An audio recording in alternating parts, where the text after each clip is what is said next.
Hello friends, so today I want to take you through the top 5 things you should know before playing Titans Ruins. So next week NCSoft will officially open the closed beta servers to players with a lot of new changes to the game's standard 5v5 map, Titans Ruins.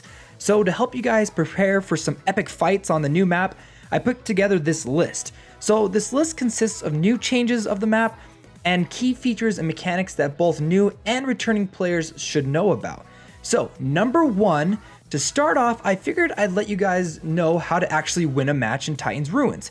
So, this hasn't changed pretty much at all from the alpha release of the game. I just wanted to include this on the list because winning in Master x Master has a few different ways of being accomplished compared to other MOBAs. Now, there are 3 ways to win the game. The first and most obvious is to destroy the enemy's Titan core. This is done by fighting your way down the map's 3 lanes, killing minions and masters, destroying their towers until eventually making your way into the enemy's base and causing enough damage to the core till it is destroyed.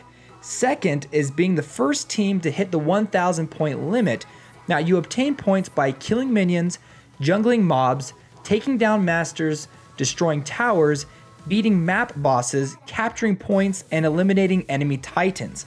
Now the final way to win the game is to actually have more points than the opposite team by the time that the 25-minute timer is up. Now on to point number 2. The next thing I want to talk about is where the map actually gets its name, the Titans. Now summoning Titans is still quite similar to the experience in the old alpha. So for every 100 points your team gets, you will actually summon one of the 3 Titans. Now each Titan is associated with a specific attunement, either the Ardent, Helix, or Kinetic. Now be aware of which of the 3 Titans get summoned because each one has different passive and active bonuses for your team, as well as each Titan has an effect that is activated when destroyed. So keep an eye out on your Titan as well as the other team's Titans. Now the number 3 point I want to talk about, since we were talking about Titans, actually leads me into the Titan Shards system. Now there are a few more ways to obtain Titan Shards than we had previously had. First, I want to let you know that we can no longer obtain a Titan Shard from the Riverfish. Rather, it gives you some energy towards your ultimate gauge as well as some health. Okay, so the first new way we have of obtaining Titan Shards is when one of your ally towers gets destroyed, it will drop a Titan Shard for you to collect. Now, NCSoft added this change to give teams that, may be losing dramatically a chance to kind of make a comeback by summoning their Titan Incarnate. Another new way they added to obtain a Titan Shard is a new mob placed in the center of the map just to the right of the center lane. It's called the Titan Monolith, and it will always drop a Titan Shard when it's destroyed. Now the final way, which is still the same as last time, is by actually destroying an enemy's Titan. Now just a heads up for you new players, these Titan Shards must be returned to your base in order for them to be usable. And you need 5 Titan Shards for one of your teammates to turn into a Titan Incarnate, which is essentially a huge raid boss on the battlefield. And just to let you know, the transformation has been shortened as well. So when you activate a Titan Shard, it's not going to last as long as before, so you really got to pick your moments. So when you pick up a Titan Shard, there's actually 2 things that will happen to you. First, you will notice a pair of eyes will appear above your master.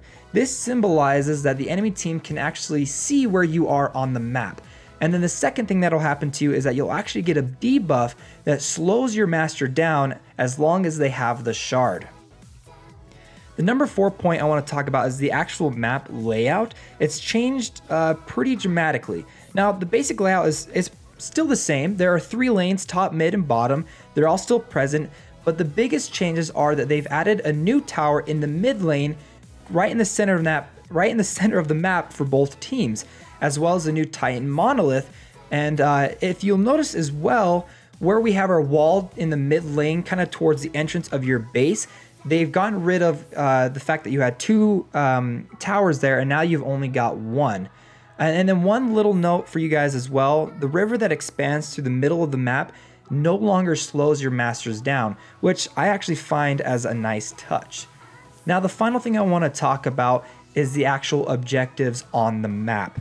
On both the top and bottom lanes, there are 2 points that can be captured to summon mercenaries that will help your team push down that lane. Now, making our way a little farther into the center of the map, there are 2 more capture points that reveal a large area around them when they are captured by your team.